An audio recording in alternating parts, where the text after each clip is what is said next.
Wa makna rahmatulin nafsihi ayyarhamaha min adabillah ta'ala bitarkil ma'asi wa taubat minha wa fi'lu ta'at wal ikhlas fiha. Ari maknana urang teh nyaah kana diri, urang teh kedah kadosa gaduhan sifatnya nyaah teh saur Kangjeng Rasul. Ari nyaah teh aya dua, nyaah kana diri, nyaah ka balarea kanu lainna. Ari nyaah kana diri nu kumaha cenah urang nyaah kana diri urang ku anjeun anu disebatkeun rahim teh. Jalmi anu nyaah kana diri mah nyaeta jalmi anu ayyarhamaha min adabillah.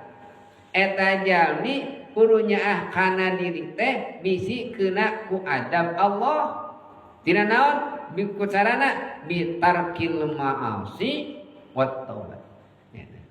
Lamun urang ngarasa nyaah kana diri, maka urang kadang ngajaga diri urang tina siksa Allah.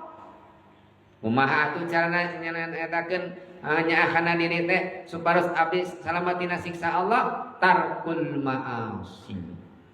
Ninggalkeun kamaksiatan wat taubat ilallah wat taubatu minna jeung tobat ka Gusti Allah. Kakara eta teh jalmi nyaah kana diri.